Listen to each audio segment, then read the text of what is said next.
మోడీ చిన్న గీత పక్కన పెద్ద గీత గీసేశారా? కాక్రోచ్ పోరాటం అనే గీతని చిన్నది చేసేందుకు రాజకీయ వ్యూహాన్ని తెర మీదకి తెచ్చారా? ఎందుకు ఈ క్వశ్చన్, ఈ డిబేట్ ఇప్పుడు?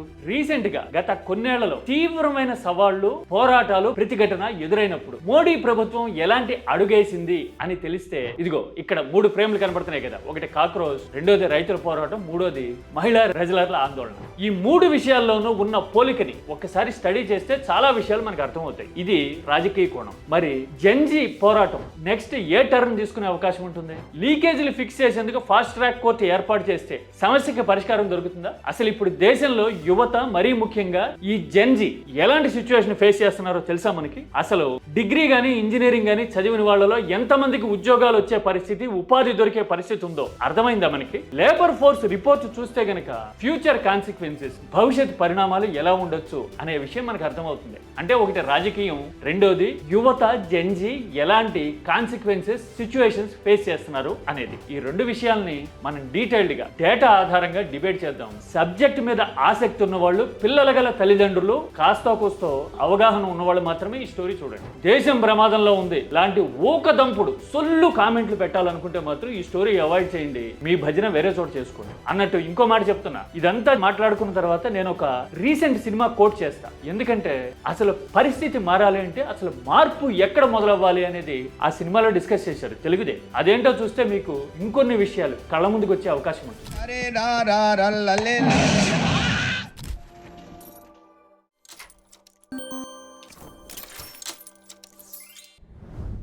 మోడీ ఉన్నట్టుండి ఆఘమేఘాల మీద అర్ధరాత్రి ఇలా సెల్ఫీ వీడియో చూడండి, మొబైల్ తో షూట్ చేసినట్టుగా రిలీజ్ చేయడానికి కారణం ఏంటి? ఇన్ని నెలలుగా నీట్ పేపర్ లీకేజ్ మీద చర్చ జరుగుతూ ఉంది. 21 మంది విద్యార్థుల ప్రాణాలు పోయినాయి. ఆందోళన కూడా 3-4 వారాల నుంచి జరుగుతూ ఉంది. అయినా సరే ఎప్పుడూ చెల్లించలా ఉన్నట్టుండి అర్ధరాత్రి ఎందుకు మాట్లాడారు? ఎందుకంటే 4 రోజులుగా పార్లమెంట్ స్తంభించిపోయింది. పిల్లల గురించి మాట్లాడాలి అని దేశమంతా డిమాండ్ చేస్తా ఉంది. ఒత్తిడి పెరిగింది. కానీ ఇన్ ద మీన్ టైం ఈ 4 రోజుల్లో మోడీ స్కెడ్యూల్ ఎలా ఉంది, ఆయన ప్రయారిటీస్ ఎలా ఉన్నాయని చెప్పడానికి నేను ఒక క్లిప్ చూపిస్తా చూడండి. శరద్ పవార్ తో మోడీ సమావేశం అయ్యారు కదా. పార్లమెంట్ సమావేశాలు జరుగుతుంటే ఇండియా కూటమిలో భాగస్వామిగా ఉన్న శరద్ పవార్ తో మోడీ సమావేశం అవడం చూస్తే ఆయన ప్రయారిటీస్ ఏంటి అనేవి అర్థమైపోతుంది కదా. ఎందుకని ఈ మధ్యన మహారాష్ట్రలో శివసేనలో చీలికొచ్చింది. శరద్ పవార్ ఎన్సీపీ కూడా నామరూపాలు లేకుండా పోతోంది, బీజేపీ అనుకూల వర్గాల్లో విలీనం కాబోతోంది అనే చర్చ జరుగుతున్న టైంలో ఈ భేటీ జరిగింది. అంటే మోడీ చాలా వ్యూహాత్మకంగా రాజకీయ అడ్వాంటేజ్ కోసం, డీలిమిటేషన్ లాంటి ఎత్తుగడకి మద్దతు కూడగట్టడం కోసం ప్రయారిటీ ఇచ్చి ఇలాంటి సమావేశాలు పెట్టుకున్నారు అని అర్థమవుతా ఉంది కదా. 4 రోజులుగా పార్లమెంట్ ఏమో స్తంభిస్తా ఉండే. అందుకోసం ఇప్పుడు డీలిమిటేషన్ బిల్లుని సభ ముందుకు తీసుకురావాలి అంటే అసలు ముందు ఈ జెన్జీ కాస్త కూస్తో కామ్ డౌన్ అవ్వాలి. అందుకోసం అర్ధరాత్రి ఆఘమేఘాల మీద मैंने आज फास्ट ट्रैक कोर्ट के लिए विभागों को निर्देश दिए थे. ఫాస్ట్ ట్రాక్ కోర్టు ఏర్పాటు చేస్తాం లీకేజీలు ఆపడానికి అని చెప్పారు. అంతే, క్లియర్ కదా. రాజకీయ అవగాహన ఉన్న ఏ ఒక్కరికైనా అర్థమైపోతుంది. అంటే ఇప్పుడు ప్రయారిటీ వీళ్ళు సైలెంట్ అయిపోవాలా, ఆ డీలిమిటేషన్ అనే బిల్లు ఆమోద ముద్ర పొందితే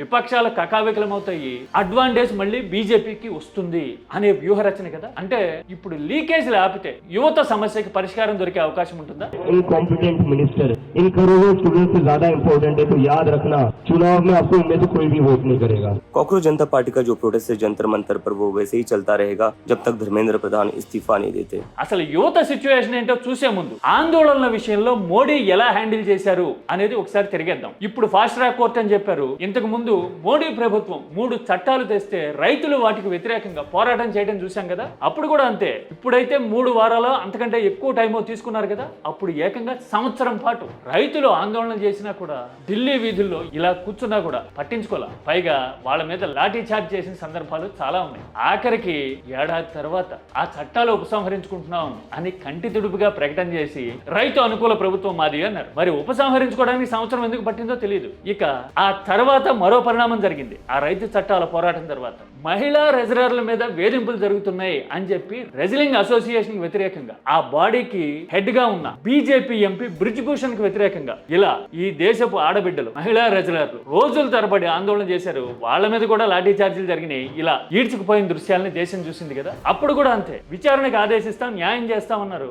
ఆ తర్వాత ఆ పోరాటం ఎటుపోయింది అనే విషయం ఎవరికైనా తెలుసా? పైగా ఈ 2 సందర్భాలు రాజకీయాన్ని మార్చినవే తెలుసా? ఎలాగో 2021లో రైతుల పోరాటం జరిగితే అయితే ఆ తర్వాత జరిగిన నెక్స్ట్ అసెంబ్లీ ఎలక్షన్స్ పంజాబ్ లో మార్పుకి అనుకూలంగా ఓటేసినాయి. అఫ్ కోర్స్ కాలమో కరమో భగవంత్ మాన్ లాంటి ముఖ్యమంత్రి వచ్చాడు, అక్కడ మారినా గానీ ఫలితం రాలేదు, అది వేరే విషయం అనుకోండి. కానీ బీజేపీకి వ్యతిరేకంగా ఆల్రెడీ అప్పటికి అధికారంలోనే కాంగ్రెస్ కి వ్యతిరేకంగా జనం తీర్పు చెప్పారు. అంటే మార్పు కోరుకున్నారు అని అర్థమవుతుంది కదా. మహిళా రెజలర్ల పోరాటం కూడా అంతే. వాళ్ళలో ఎక్కువ మంది ఉత్తరప్రదేశ్ నుంచి వచ్చిన వాళ్ళు. ఆ బ్రిజ్ భూషణ్ కూడా ఉత్తరప్రదేశ్ నాయకుడే. ఉత్తరప్రదేశ్ లో 2024 పార్లమెంట్ ఎన్నికల్లో బీజేపీకి ఎదుర్కొట్టడం చూశాం కదా. అఫ్ కోర్స్ బ్రిజ్ భూషణ్ పక్కన పెట్టి ఆయన కొడుక్కి కేసర్గంజ్ అనే చోట ఎంపీ టికెట్ ఇచ్చింది బీజేపీ వ్యూహాత్మకంగా. అలాంటి ఎత్తుగడలు ఎలాగో ఉంటాయి. అంటే రెండు పోరాటాల విషయంలో కంటి తుడుపు చర్యలే తీసుకున్నారు, కానీ జనం మాత్రం మార్పుకు అనుకూలంగా ఓటేశారు, పంజాబ్ లో అయినా యూపీలో అయినా అని అర్థమవుతా ఉంది కదా. ఇప్పుడు పోరాటానికి సమాధానంగా ఫాస్ట్ ట్రాక్ కోర్టులో ఉంటున్నారు కదా. మరి ఇప్పుడు కూడా ఇలాంటి చర్య తీసుకోవడం వల్ల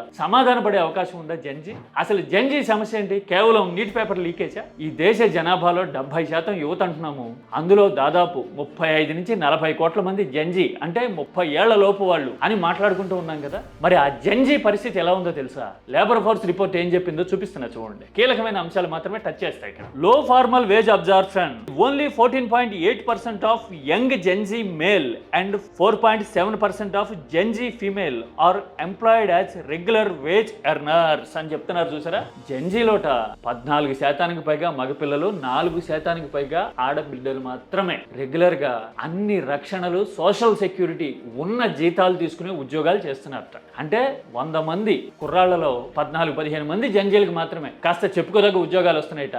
పాపం ఆడపిల్లల్లో అయితే ఏకంగా 4-5 సోషల్ సెక్యూరిటీ ఉన్న జాబ్స్. మరి మిగతా వాళ్ళు ఏం చేస్తున్నారు చెప్తా చూడండి. High rate of informality, approximately 79.9% of Gen Z workers completely lack social security coverage and only 14.1% possesses formal employment contract. చూసారా, మిగతా 86% మందిలో 79% మందికి పైగా జంజీ పిల్లకాయలు ఇప్పుడు సోషల్ సెక్యూరిటీ లేని పనులు చేస్తా ఉన్నారు, ఉద్యోగాలు చేస్తా ఉన్నారట. అంటే పిఎఫ్ గానీ, ఇన్సూరెన్స్ గానీ, జాబ్ గ్యారంటీ గానీ, రేపు పర్వాలేదు బానే ఉంటుంది అని భరోసా దిలాసా ఉన్న ఉద్యోగాల్లో లేరు వాళ్ళు. అంటే అన్సర్టినిటీ అనేది వాళ్ళ నెత్తినెక్కి ఆడుతా ఉంది అనే విషయం అర్థమవుతా ఉంది కదా. ఇంకా ఉన్నాయి details. Depressed labour force participation, Gen Z LFPR sits at 41.7, dropping sharply among young women to 28% in rural areas and 21% in urban areas. అంటే ప్రొడక్టివ్ వర్క్ లో ఓవరాల్ గా చూస్తే జెన్జీ నుంచి మేల్ అంటే కుర్రాళ్లలో 41% పైగా దేశ ప్రొడక్టివిటీకి సంబంధించిన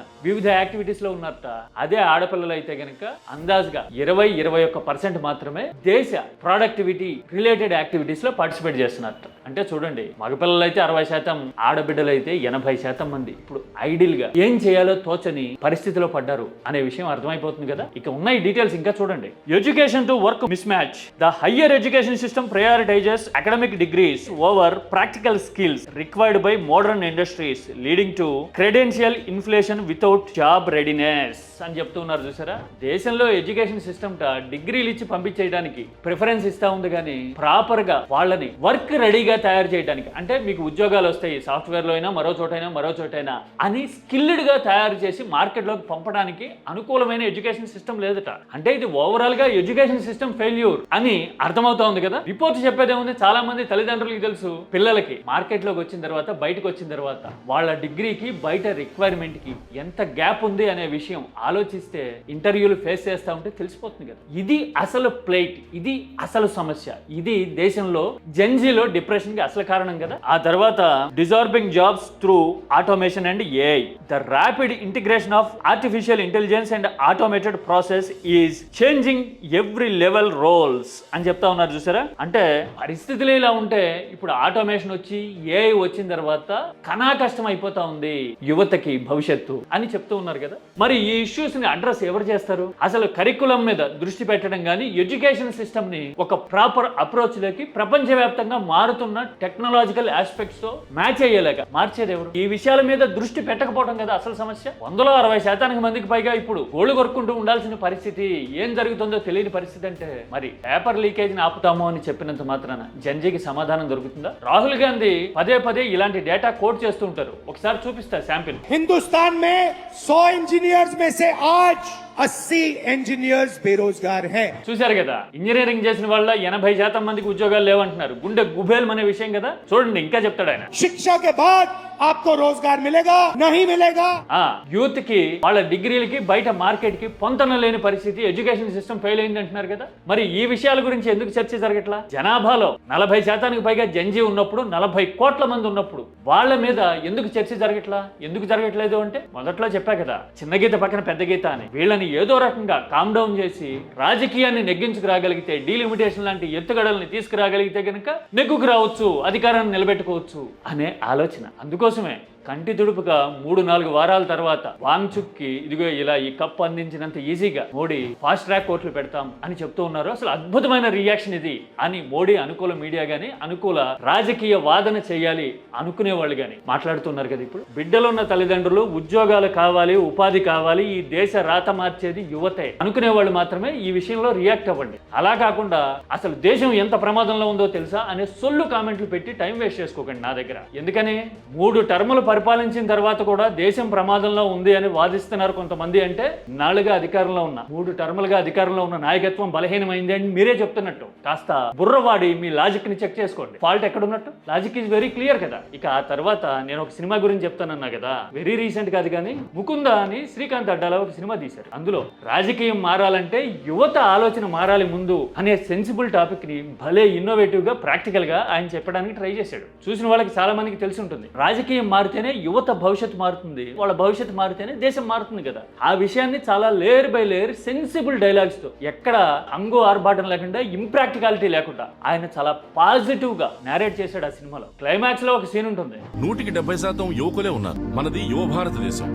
ఇంటర్వ్యూలో చూశారు కదా. ఆ సినిమా ఇప్పుడు వచ్చి ఉంటే యువతకి కాస్త కోస్త ఆలోచన రేకెత్తించినట్టు అయ్యేదేమో అనిపించింది నాకు. మీరు చూసారా ఆ సినిమా? చూడకపోతే కనుక ఓటీటీలో ఎక్కడ ఉంటుంది అనుకుంటా, చూడండి. కనీసం సినిమా చూస్తే అయినా మార్పు ఎలా పాసిబుల్ అవుతుంది అనే విషయం కాస్త కోసం మనకు అర్థమయ్యే అవకాశం ఉంటుంది కదా. అంటే ఇప్పుడు రాజకీయం వ్యూహాత్మకంగా చిన్న గీతను చేసి పెద్ద గీతగా తమ ప్రయారిటీని గీసుకుని ముందుకెళ్తా ఉంది. యువతేమో ఇప్పుడు ఉద్యోగాల కోసం, ఉపాధి దొరక్క గందరగోళంలో ఉన్నారు. రాజకీయంగా చూడబోతేనేమో రకరకాల వాదనలు కన్ఫ్యూజ్ చేస్తా ఉంది. మరి ఈ కన్ఫ్యూజన్స్ నుంచి, ఈ పరిస్థితుల నుంచి క్లారిటీ రావాలంటే ఎలాంటి మార్పు రావాల్సిందంటారు? కామెంట్ సబ్జెక్ట్ ఓరియంటెడ్ గా నేను చెప్పిన డేటాకి సంబంధించి మీరు అగ్రి అయినా డిఫర్ అయినా కానీ లాజికల్ గా కౌంటర్ చేయడానికి, సమాధానం చెప్పడానికి, డిబేట్ చేయడానికి ట్రై చేద్దాం. Let us not waste our valuable time with foolishness and blind arguments. This is Key Talks request.